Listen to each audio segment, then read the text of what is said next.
Eh bien, bonsoir les petits amis. Effectivement, aujourd'hui, je suis un peu plus petit que la dernière fois, que les deux derniers let's play. Mais pour une bonne cause, je vous avais promis de vous faire visiter l'éditeur de niveau de Tomb Raider. Donc j'ai mis cette belle petite présentation. Pourquoi cette belle petite belle image là? Tout simplement parce que je trouve que ça représente bien l'éditeur de niveau. L'éditeur que je vais vous montrer aujourd'hui en détail. En détail, je vais faire ce que je peux. Il va falloir que je fasse plusieurs coupures qui ne se verra pas dans la vidéo. Mais je vais vous expliquer ça étape par étape, parce que j'ai vraiment beaucoup de choses à vous raconter, à vous expliquer plutôt. Et voilà, alors sans plus attendre, nous y allons. Alors voilà, et vous êtes dans... les amis, vous êtes dans les coulisses. C'est avec donc ce logiciel que j'ai fait la tombe de l'empereur Tao que vous avez vu en jeu la dernière fois, mais cette fois-ci donc c'est l'ossature en fait. Alors que je vous explique. En fait, à ma gauche en haut, vous avez la vue d'une pièce. Je vais prendre celle-ci par exemple. Voilà. Vous avez une première pièce, mais en vue de dessus. Et au milieu, vous avez tout votre niveau en vue de dessus également. Ensuite, à ma droite, vous avez les textures. C'est très important ce que je vous explique. Ensuite, à ma gauche en bas, vous avez la bibliothèque des objets, c'est-à-dire, je le fais défiler un petit peu plus, voilà, un petit peu plus tranquille. Vous avez la bibliothèque des objets avec, voilà, troupes. Je vais vous expliquer ça après. Mais surtout, le plus important, par exemple, les intelligences artificielles. Parce que les ennemis ont des intelligences artificielles. Donc voilà. Là, j'ai désactivé la vue de dessus pour vous montrer, par exemple, vous voyez, c'est un petit peu dégoûtant. Nous nous retrouvons, rappelez-vous, dans la prison du malheureux, là, si vous vous en souvenez bien, si vous avez visionné le deuxième let's play. Mais vous voyez, c'est des carrés un peu, on ne sait pas réellement ce qui se passe. Il y a aucun... y a aucune couleur. C'est celui qui n'aime pas, qui aime les jeux vidéo et qui se demande ce qui se passe, quoi. Là, tout simplement. Mais bon, c'est la joie de la modélisation. Donc là, en fait, tout simplement. Donc ici, il y a notre Lara. Sachez que par exemple, si vous créez un niveau, mais que vous mettez pas la Lara Croft dans le niveau, vous avez pas de votre jeu n'existe pas. S'il n'y a pas de Lara, votre jeu n'existe pas. Ce que vous voyez là, tout ce qui est, comment dire, violet. Oui, c'est violet. Violet. Ce sont des triggers, c'est-à-dire ce sont des déclencheurs. Sans déclencheur, il n'y aurait pas d'ennemis, il n'y aurait pas de feu, il n'y aurait rien du tout. Je vais vous donner un petit exemple. Nous repartons dans une autre pièce, par exemple. La pièce des premiers ennemis. Vous voyez les... Ah mince. Vous voyez les méchants pas beaux là. Et le premier SAS là. Pour commencer le niveau, je l'avais mis tout de suite en dessous de Lara. Parce qu'en fait, pour chaque déclencheur, il faut que Lara passe dessus. C'est pour ça que par exemple, pour la porte qui s'ouvre là, j'ai tout de suite mis le déclencheur. Voilà, vous voyez trigger door type 3, donc cet objet ici. Voilà, qui s'ouvre dès que Lara est sur ce carré là.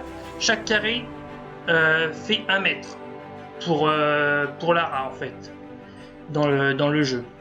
C'est pour ça qu'il faut vraiment faire son plan, enfin ses plans, son scénario, parce que je vous jure que c'est vraiment très très difficile. On revient dans cette pièce là. Comment dire, il y a des éclairages. Ça m'énerve ça.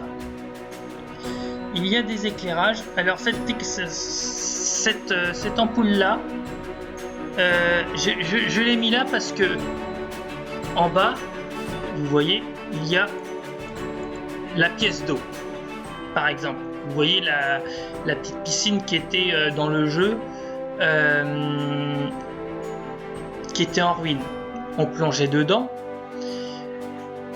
Donc, pour faire une pièce d'eau, il faut cliquer sur le W et mettre 2 ici. Parce que sinon, ça fait pas d'eau. Ça fait rien du tout. Ensuite, alors bien sûr, quand je fais face edit, vous voyez les textures. Et quand je clique ensuite sur lighting, il y a ça ensuite c'est assez personnel, hein, c'est parce qu'il y a tout un didacticiel à faire avant de créer ses propres niveaux ou tout ça. Je vous expliquerai tout ça à la fin. Vous comprendrez pourquoi, parce que sinon on va pas y arriver. Je vous avoue que c'est très difficile à expliquer une passion en plus. Donc voilà. Il y a les éclairages des pièces que donc là, l'éclairage des pièces, j'ai mis un éclairage haut un peu. Quand je retourne dans cette pièce là, j'appuie sur lighting. Vous voyez, les ampoules sont pas là pour rien. Ça c'est pour cette ampoule là, ici, voilà. Je l'avais mise pour faire un petit peu le soleil qui reflétait dans cette partie du temple de Tao. Ici, il y a, voilà, caméra target. Caméra target, c'est pour cibler une caméra. C'est-à-dire, vous voulez que la caméra en question regarde un endroit précis. Il va falloir créer un déclencheur dans les objets, dans les triggers ou... Non, pardon, je suis désolé, excusez-moi, c'est dans les objets. Voilà, vous faites target, vous allez à l'endroit où vous voulez que cette caméra soit mise, et déclenchera ou un levier ou ramassera un objet ou désolé, il y a mon chat qui regarde en même temps, il se pose des questions. On va s'attaquer à l'extérieur, c'est assez intéressant. Alors pourquoi ici c'est tout blanc? Tout simplement parce que j'ai mis une texture d'horizon. La texture d'horizon se situe pas réellement à ma droite là, mais elle se situe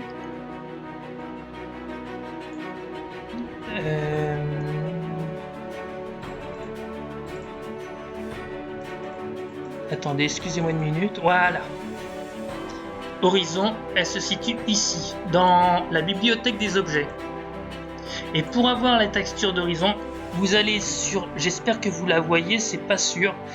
Il y a en bas de l'éditeur de niveau un petit carré noir que vous cochez. Vous cliquez sur chaque partie de la pièce qui vous intéresse elle finira en blanc, ce qui veut dire que vous verrez l'horizon. Voilà, c'est tout ce que je voulais dire. Donc là, en fait, il y a la partie d'en haut, en bas du temple. Et quand on va là, voilà, ici c'était la partie où il y avait ce pauvre tigre qui se fait tuer. Vous voyez, ce n'est que quand on enlève ça, là c'est qu'une bouillie de pixels. On peut faire ça, on peut faire ça, on peut faire ça, on peut faire ça. Hein. Voilà, ça dépend. Ici, il y a certains objets. Ça fait assez dégoûtant comme ça. Et quand on a face édite, déjà là, on voit, c'est déjà un peu mieux. Parce que tout simplement, il y a les textures. Et en plus, quand on met en plus les éclairages, alors là, j'ai mis un soleil. Faut pas le mettre trop fort parce qu'il y a une différence entre l'éditeur de niveau et quand ensuite vous le mettez sur quand vous le mettez en jeu. Ça fait beaucoup plus clair dans le jeu que dans l'éditeur de niveau, donc faut se méfier là-dessus. Alors ensuite, par exemple, sur cette pièce-là, rappelez-vous, c'est la pièce de la clé. Mais vous voyez pas comment dire, les squelettes. Tout simplement parce que les squelettes, en fait, normalement, ils surgissent du sol quand... comme dans Tomb Raider 4, par exemple. Et donc, ils sont vraiment sous terre dans l'éditeur. Mais par exemple, vous pouvez les mettre sans qu'ils soient... Vous cliquez, pardon, excusez-moi, sur un des objets squelettes. Vous tapez sur O et là vous voyez j'ai coché le numéro 3 et je refais aussi numéro 3 là, ce qui ordonne en fait au squelette de rester inactif au sol. Vous le voyez pendant le jeu, mais tant qu'il ne sera pas déclenché quand Lara ramasse la clé, tout simplement il restera inactif. Ensuite, il y a par exemple les boulets qui ressemblent beaucoup à Indiana Jones. Ça là-dessus, j'ai beaucoup apprécié là-dessus. Je l'ai fait exprès. Ça fait penser un petit peu à Indiana Jones. C'est super amusant. Les boulets, c'est pareil. Ils sont faits pour être déclenchés dès que Lara trouve la clé.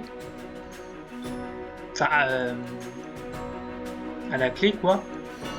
Et donc là en fait vous voyez par exemple c'est marqué Trigger CD.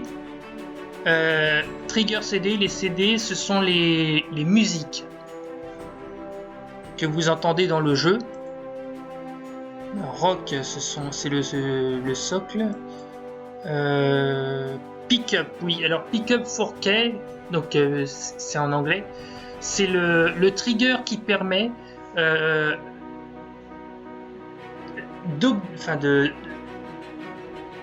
d'obliger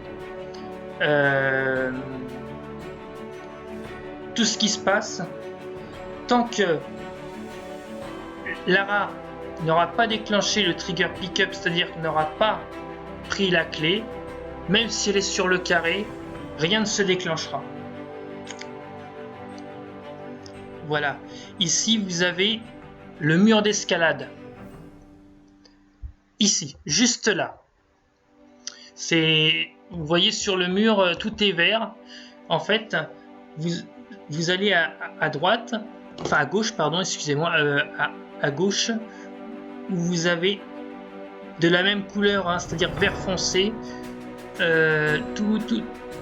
Faut cliquer sur ces suivant.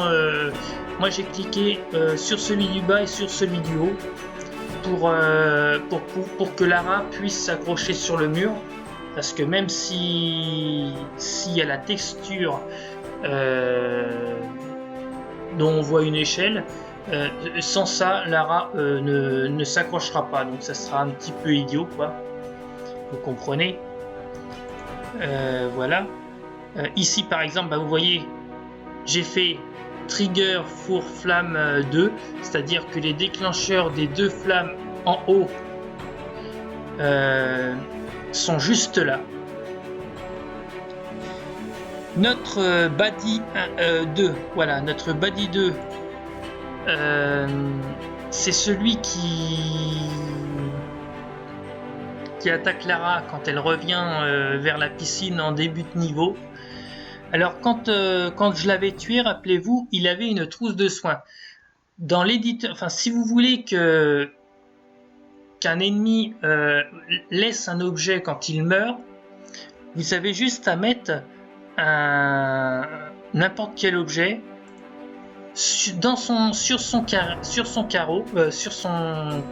carré, et dès qu'il meurt, l'objet apparaîtra. Par exemple, mais par contre, un truc qui est très important, sur l'ennemi qui est ici, je vous le coche là, le SAS, voilà, celui-là il s'appelle comme ça, SAS.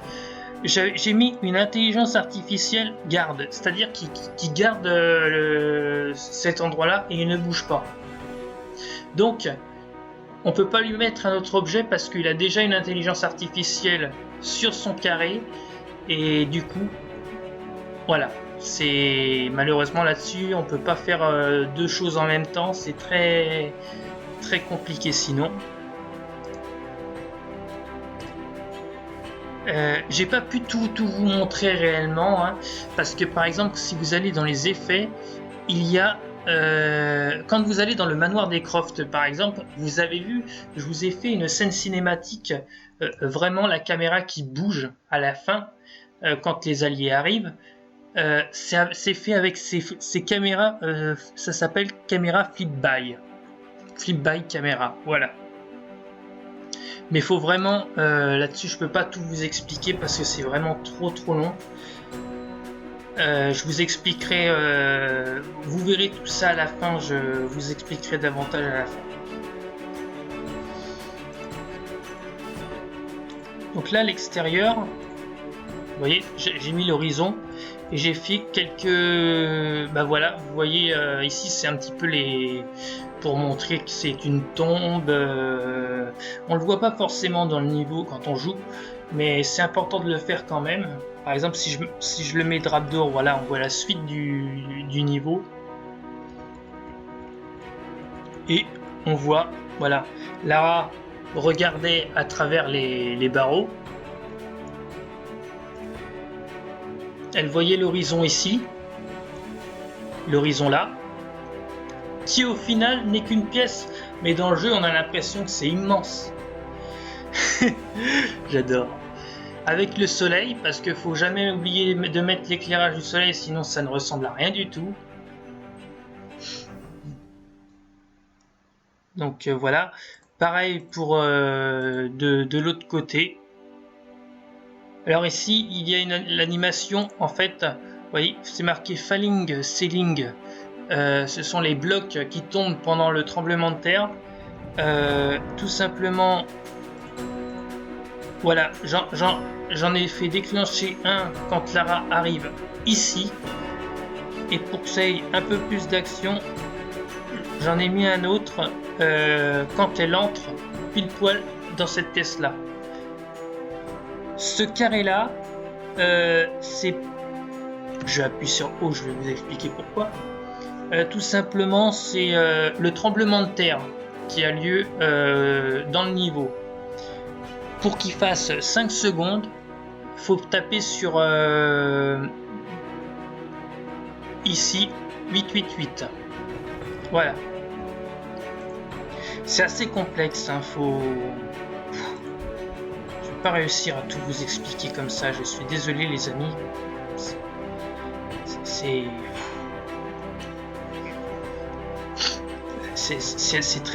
très difficile à expliquer.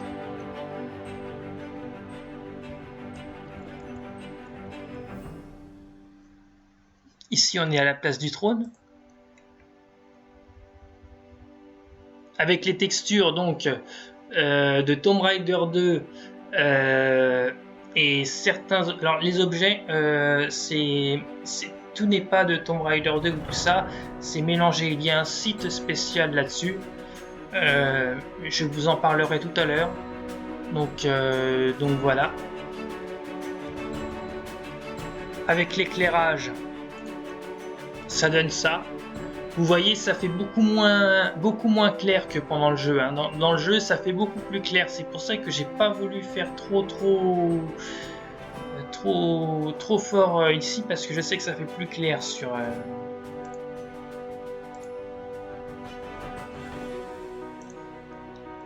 Et ici, c'est la pièce de fin. 1 et 2. Alors pourquoi tous ces petits carrés là, tous ces triggers qu'on appelle ça des déclencheurs, hein. En fait c'est la caméra, j'ai mis une caméra fixe qui permet à Lara de dégainer ses flingues et de les rengainer. En principe une caméra normale, dès qu'elle dégaine ses pistolets, la caméra se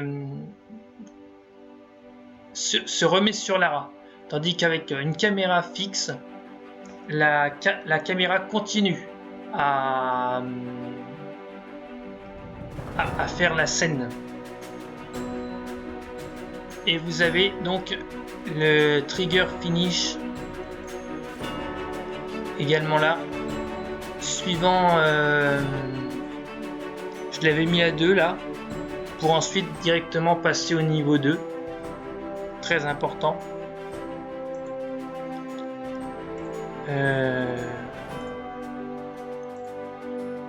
Donc voilà. Alors aussi à savoir pourquoi ils se battent entre eux, les alliés et les ennemis, parce que c'est vrai que quand on peut se poser la question. En fait, pour que, comme dans Tomb Raider 3, où les hommes se font attaquer par les vélociraptors par exemple, je vous donne cet exemple là, tout simplement parce qu'en fait ce sont, voilà, ils s'appellent troupes, ils s'appellent pas ni SAS ni Badi 1 qui veut dire méchant 1, ni Badi 2 qui veut dire méchant 2, non, les troupes qu'on appelle deviennent simplement hostiles quand Lara leur tire dessus. Si on leur tire pas dessus, ils vous font pas de mal. Mais par contre, ils s'en prennent aux méchants et aux SAS. Les SAS, ce sont des méchants également, mais qui ont une intelligence artificielle beaucoup moins poussée. Parce que par exemple, les Badi 2 peuvent s'accrocher au plafond. Ils peuvent également sauter des obstacles, ramasser des trousses de soins ou des objets comme les cartouches de Uzi. Donc ils ont une intelligence beaucoup plus approfondie. Donc et bien voilà les amis, cette vidéo se termine enfin. Après vous avoir expliqué, j'espère, tout en détail et le plus finement possible. En tout cas, je vous jure que j'ai fait un effort. J'espère que ça vous a plu. N'hésitez pas à vous abonner et à laisser un petit pouce bleu, ça fait toujours plaisir, je vous jure. Je remercie Guillaume pour tous vos commentaires, mais surtout Guillaume Astuce. Il a un commentaire qui a été très intéressant, qui parlait, qui avait remarqué que j'avais utilisé les textures de Tomb Raider 2 et beaucoup d'objets de Tomb Raider 1 et Tomb Raider 2 également. C'est pas exactement ceci, Guillaume. C'est pour ça que je t'invite, si ça t'intéresse bien sûr, parce que tu as l'air d'être intéressé par le truc, mais j'invite les gens à qui ça intéresse. Je vous mets le lien dans la description pour télécharger le Tomb Raider Level Editor, ainsi qu'un deuxième lien qui vous permet de télécharger, après avoir l'éditeur de niveau, mais aussi le connaître, parce qu'il y a un tutoriel qui vous permet de de faire vos premiers pas. Je vous conseille de le faire. Après, donc, le deuxième lien que je vais vous mettre, ça vous permet de faire votre propre bibliothèque avec des objets faits par des fans, des textures faites par des fans, enfin, etc., etc., etc. Je vous jure, il y a tellement plein de choses, les amis, à découvrir là-dedans. Je vous laisse voir par vous-même. Guillaume, j'adore beaucoup tes retours, ça me fait vraiment plaisir. Et tous les amis, je vous embrasse. Et merci d'avoir regardé cette vidéo qui était plutôt longue. Je vous remercie beaucoup.